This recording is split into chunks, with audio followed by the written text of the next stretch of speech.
ഓം ശാന്തി. പ്രസൻറ്റിൽ ജീവിക്കുക അഥവാ ഈ നിമിഷത്തിൽ ജീവിക്കുക എന്നത് ജീവിതത്തിൽ വിജയത്തിന് വേണ്ട ഏറ്റവും അമൂല്യമായിരിക്കുന്ന ഒരു കലയാണ്. എന്നാൽ നമ്മുടെ മനസ്സിൻ്റെ അവസ്ഥയോ അത് കഴിഞ്ഞുപോയ കാര്യങ്ങളിൽ, ഒരു ഉദാഹരണം പറയുകയാണെങ്കിൽ നമ്മളൊരു സിനിമ കാണാൻ വേണ്ടി ഒരു ഹാളിലേക്ക് കയറി ചെന്നെന്ന് വിചാരിച്ചോളൂ. ആ ഹാളിൽ കയറി ചെന്നപ്പോൾ നമുക്കവിടെ സിനിമയുടെ ശബ്ദങ്ങളൊക്കെ കേൾക്കുന്നുണ്ട്. ഇങ്ങനെ എഴുതി എഴുതി കാണിക്കുന്ന ഒരു സ്ക്രീനാണ് നടക്കുന്നത്.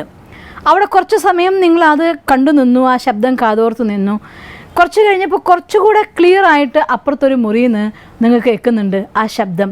അപ്പോൾ നമ്മളറിയാതെ ഈ മുറിയിൽ നിന്ന് അടുത്ത മുറിയിലേക്ക് അങ്ങ് മാറ്റപ്പെടും. തന്നെത്താൻ എത്തിച്ചേരും. ആ സിനിമ കാണാനുള്ള ഇൻട്രസ്റ്റിൽ വലിക്കപ്പെടും നമ്മളവിടേക്ക്. കുറച്ച് സമയം ചെന്നപ്പോൾ ആ റൂമിൽ ചെല്ലുമ്പോൾ അങ്ങനെ എഴുതി കാണിക്കല്ല, സീനുണ്ട്. അവിടെ കുറച്ചുകൂടെ ക്ലിയർ ആയിട്ട് നമുക്ക് വോയിസൊക്കെ കേൾക്കാനുണ്ട്.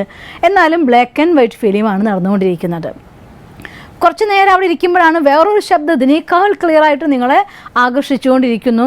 അവിടേക്ക് ചെല്ലുന്നു. അവിടെ ചെന്ന സമയത്ത് അവിടെ നല്ല കളർഫുള്ളായിരിക്കുന്ന സ്ക്രീൻ, എല്ലാം കളർഫുള്ളായിരിക്കുന്ന പിക്ചേഴ്സ്, നല്ല ക്ലിയർ ആയിരിക്കുന്ന രീതിയിൽ വോയിസും പിക്ചറും കണ്ടുകൊണ്ടിരിക്കുകയാണ്.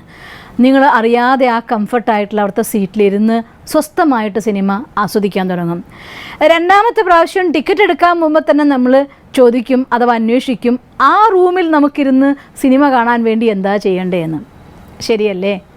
ഇത് തന്നെയാണ് നമ്മുടെ മനസ്സിൻ്റെയും സ്വഭാവം. എപ്പോഴാണോ നമുക്ക് മോസ്റ്റ് കംഫർട്ടബിൾ, മോസ്റ്റ് ക്ലിയർ ആയിക്കൊണ്ട് നമ്മുടെ മനസ്സിനെ കാണാനും അറിയാനും ആസ്വദിക്കാനും തുടങ്ങുന്നത്, ആ നിമിഷങ്ങളിൽ ജീവിക്കാനാണ് മനസ്സ് എപ്പോഴും ആഗ്രഹിക്കുന്നത്. പക്ഷേ ഇന്നത്തെ അവസ്ഥയിൽ നടക്കുന്നതോ, ഒരു ഉദാഹരണം പറഞ്ഞാൽ നമ്മളൊരു സ്ഥലത്ത് വെച്ചിട്ട് നമുക്കിഷ്ടമില്ലാത്ത ഏതോ ഒരു മോശമായ സ്ഥലത്തിലൂടെ കടന്നു പോകേണ്ടി വരുമ്പോൾ അവിടെ മോശമായിരിക്കുന്ന ഒരു സന്ദർഭത്തിൽ ഒരാളെ കണ്ടു എന്ന് വിചാരിക്കുക. ആ ചിത്രം നമ്മുടെ മനസ്സിൽ പതിഞ്ഞു വെച്ചിട്ട് വേറൊരു സ്ഥലത്ത് വെച്ച് അയാളെ നിങ്ങൾക്ക് പരിചയപ്പെടേണ്ടി വരുമ്പോൾ ആദ്യം നമ്മുടെ മനസ്സ് പറയും, ഇയാൾ ശരിയുള്ള ആളല്ല, ഓർത്തു നോക്ക്, അന്ന് അവിടെ ഇങ്ങനെയാണ് അയാളെ കണ്ടത്, അതുകൊണ്ട് അയാൾ മോശം ആളാണ്, ലേബൽ നമ്മളോട് ഒട്ടിക്കും. ഒരാളെ ആദ്യമായിട്ട് നമ്മൾ കാണുന്നത് അയാൾ ദേഷ്യപ്പെട്ട് ചീത്ത പറയുന്നൊരു സ്റ്റേജിലാണെങ്കിൽ, അമ്മോ ഭയങ്കര ക്രോധിയാണേ, ലേബൽ ചാർത്തി. പിന്നെ ഒരു പ്രാവശ്യം അയാൾ സ്നേഹത്തോടെ ഇയാളതൊന്നുമല്ല, ഇയാളെ ശരിക്കും ഞാൻ കണ്ടിട്ടുണ്ട് അവിടെ എന്ന് പറയും. ശരിക്കും അയാൾ എന്തോ നമുക്ക് അറിഞ്ഞൂടാ, പക്ഷെ നമ്മൾ ലേബൽ ചേർത്ത് എന്താണ്, അയാളെ ശരിക്കും എനിക്കറിയാം, അയാൾ അവിടെ ഞാൻ കണ്ടിട്ടുണ്ട്. ഇങ്ങനെ നമ്മൾ ഓരോരുത്തരെ കാണുമ്പോൾ, ഓരോ സ്ഥലത്തെത്തുമ്പോൾ, ഒരു സ്ഥലത്ത് ഒരു മ്യൂസിക് നമ്മൾ കേൾക്കുമ്പോൾ, അല്ലെങ്കിൽ ഒരു സ്ഥലത്തു നിന്നൊരു സ്മെല്ല് നമ്മൾ അനുഭവിക്കുമ്പോൾ, ഇത് നമ്മുടെ മെമ്മറിയിൽ ഇങ്ങനെയുള്ളതായിരിക്കുന്ന ഓരോരോ രീതിയിൽ ഇതെല്ലാം പോയിട്ട് രജിസ്റ്റേർഡ് ആവും. ഈ രജിസ്റ്റേർഡ് ആവുന്നതിനനുസരിച്ച് അതിനൊക്കെ നമ്മളൊരു ലേബൽ കൊടുക്കുകയും ചെയ്യും.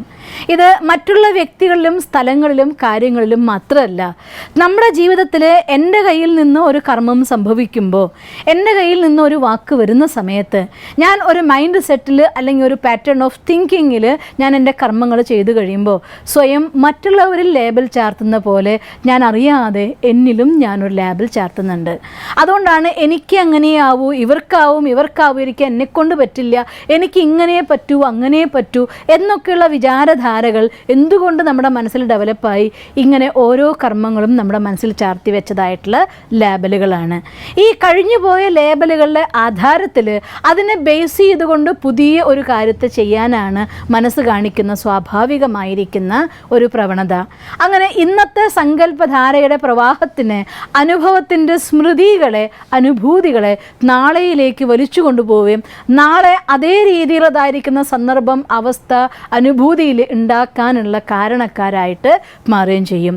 ഈ ഒരു മൈൻഡ് സെറ്റിനെ ബ്രേക്ക് ചെയ്യാൻ വേണ്ടി ഈശ്വരീയ വിശ്വവിദ്യാലയത്തിൽ ഒരു നമ്പർ 1 ആയിട്ടുള്ള പ്ലാൻ അഥവാ പദ്ധതി, മനുഷ്യന്മാരുടെ പദ്ധതിയല്ല, സ്വയം ഭഗവാന്റെ ഒരു പദ്ധതി നമ്മൾ ദിവസവും പ്രാക്ടീസ് ചെയ്യാറുണ്ട്. അതിലൊരു പോയിൻ്റ് നിങ്ങൾക്കും ഞാൻ പറഞ്ഞു തന്നിട്ടുണ്ടായിരുന്നു, ഓർക്കുന്നുണ്ടായിരിക്കും. രാത്രി ഉറങ്ങും മുന്നേ ഈശ്വരൻ ഒരു കത്തെഴുതുക എന്നുള്ളത്. അത് ഓഡിയോ, വീഡിയോ, വിഷ്വൽ സഹിതമാണെങ്കിലോ ഒരു പൂർണ്ണ സമർപ്പണമായിട്ട് മാറും. അന്നന്നത്തെ കണക്കിന് അന്നന്ന് പൂർത്തിയാക്കിയ ശേഷം പിറ്റേ ദിവസത്തേക്കൊരു ന്യൂ ബിഗിനിങ്. രാത്രിയിൽ ഉറങ്ങുന്നതിന് മുന്നേ ചെയ്യേണ്ട 6 കാര്യങ്ങളെക്കുറിച്ചൊരു വീഡിയോ ഞാൻ ചെയ്തിട്ടുണ്ട്. അതൊന്ന് കണ്ടു നോക്കുക, തീർച്ചയായിട്ടും നിങ്ങൾക്ക് സഹായമാവും. എന്നാലും ഞാൻ ചുരുക്കി പറഞ്ഞു തരികയാണ്. രാത്രി ഉറങ്ങും മുന്നേ തൻ്റെ കാര്യങ്ങളെയൊക്കെ നിർത്തിവെച്ച് ശരീരശുദ്ധി വരുത്തി ഫ്രഷായിരിക്കുന്ന വസ്ത്രങ്ങളോടെ മനസ്സും ശരീരത്തിനെയും ഫ്രഷാക്കാൻ വേണ്ടി നമ്മുടെ അന്നന്നത്തെ കാര്യങ്ങളെ ഈശ്വരന് ഒരു കത്തെഴുതുന്ന രൂപത്തിൽ നിങ്ങളുടെ കാര്യങ്ങളെല്ലാം ഭഗവാനോട് പറയൂ. ഈശ്വരനോട് പറഞ്ഞു കഴിയുമ്പോൾ മനസ്സിനൊരു സുഖം വരും, ഒരു ശാന്തി വരും, മനസ്സിന് എന്തൊക്കെയോ ഭാരക്കുറവ് പോലെ തോന്നും.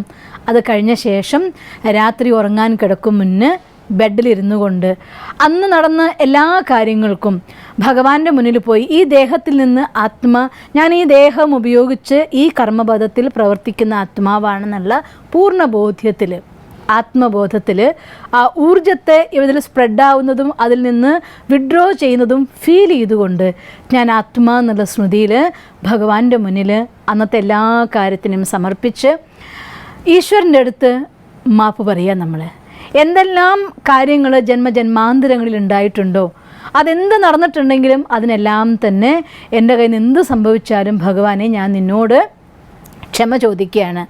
ആർക്കൊക്കെ എന്നിൽ നിന്ന് ദുഃഖം ഉണ്ടായിട്ടുണ്ടോ അവരോടെല്ലാം ഞാൻ എൻ്റെ ഹൃദയത്തിൻ്റെ ഭാഷയിൽ അവരോടൊക്കെ ക്ഷമ ചോദിക്കുകയാണ് എന്ന് ക്ഷമാപണം നടത്തുക.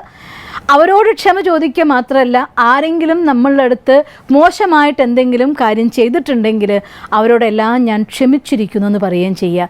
ഒന്ന്, ക്ഷമ ചോദിക്കുന്നതിലൂടെ നമ്മുടെ മനസ്സിൻ്റെ കുറ്റബോധം ഇല്ലാതാവും. മറ്റൊന്ന്, ക്ഷമിക്കുന്നതിലൂടെ മനസ്സിൻ്റെ ഉള്ളിൽ വിദ്വേഷവും വൈരാഗ്യവും ഇല്ലാതാവും. കുറ്റബോധവും വൈരാഗ്യവും ഇല്ലാതായി കഴിഞ്ഞാൽ മനസ്സിനൊരു ശാന്തത കൈവരും. അങ്ങനെ അന്നന്നത്തെ അക്കൗണ്ടിനെ ക്ലോസ് ചെയ്ത് കുറച്ച് സമയം ഈശ്വരനുമായിട്ടുള്ള സംബന്ധത്തിലൂടെ, ഈശ്വരനുമായിട്ടുള്ള ധ്യാനത്തിലൂടെ മനസ്സിൽ പോസിറ്റീവ് എനർജി നിറച്ച് ഈശ്വര സ്മൃതിയിൽ നിങ്ങൾക്ക് ഉറങ്ങാൻ കഴിഞ്ഞാൽ ഇന്നത്തെ അക്കൗണ്ടിനെ നാളത്തേക്ക് ഡ്രാഗ് ചെയ്ത് കൊണ്ടുപോവാതെ അവിടെ തന്നെ അവസാനിപ്പിക്കാൻ സാധിക്കും. എങ്കിൽ നാളെ ഒരു പുതിയ തുടക്കം, പുതിയതായിട്ടുള്ള പ്ലാനിങ് അന്നത്തെ ദിവസം അതേ ദിവസത്തിലൂടെ സന്തോഷമായിട്ട് മുന്നോട്ട് കൊണ്ടുപോകാനും കഴിഞ്ഞ കാര്യങ്ങളുടെ എനർജി ലെവലുള്ളതായിട്ടുള്ള അറ്റാക്കിൽ നിന്ന് ഫ്രീഡം നേടിക്കൊണ്ട് പുതിയ എനർജി, പോസിറ്റീവ് എനർജി ക്രിയേറ്റ് ചെയ്യാനും അതിലൂടെ നല്ല നല്ല മൊമെൻറ്റ്സിലൂടെ പ്രസൻറ്റിൽ ജീവിക്കാനും നിങ്ങൾക്ക് സാധിക്കും. അതിനുള്ളൊരു ബെസ്റ്റ് മെത്തേഡാണ് ഉറങ്ങും മുന്നേ മെഡിറ്റേഷൻ, ഉണർന്ന ഉടനെയുള്ളതായിട്ടുള്ള മെഡിറ്റേഷൻ നിങ്ങൾക്ക് തൊട്ടടുത്തുള്ള ഈശ്വരീ വിശ്വവിദ്യാലയത്തിൽ പോവുകയാണെങ്കിൽ നിങ്ങൾക്ക് കാണാം. അവിടെ പോയാൽ നിങ്ങൾക്ക് ഫ്രീ ആയിട്ട് പഠിക്കാം. അതുകൊണ്ട് ഒരിക്കൽ കൂടി നിങ്ങളെ മെഡിറ്റേഷൻ പഠിക്കാനും ജീവിതത്തിൻ്റെ സുഖം അനുഭവിക്കാനും ക്ഷണിച്ചുകൊണ്ട് ഞാൻ നിർത്തുന്നു. ഓം ശാന്തി. ദിവസം തോറും ജീവിത വിജയങ്ങൾക്ക് വെളിച്ചം വീശുന്ന പുത്തൻ വീഡിയോകൾക്കായി ഞങ്ങളുടെ യൂട്യൂബ് ചാനൽ സബ്സ്ക്രൈബ് ചെയ്യൂ. നോട്ടിഫിക്കേഷൻ ലഭിക്കുന്നതിനായി ബെൽ ഐക്കൺ ക്ലിക്ക് ചെയ്യൂ. ഒപ്പം ഞങ്ങളുടെ ഫേസ്ബുക്ക്, ട്വിറ്റർ, ഇൻസ്റ്റാഗ്രാം പേജുകൾ ഫോളോ ചെയ്യൂ. നന്ദി.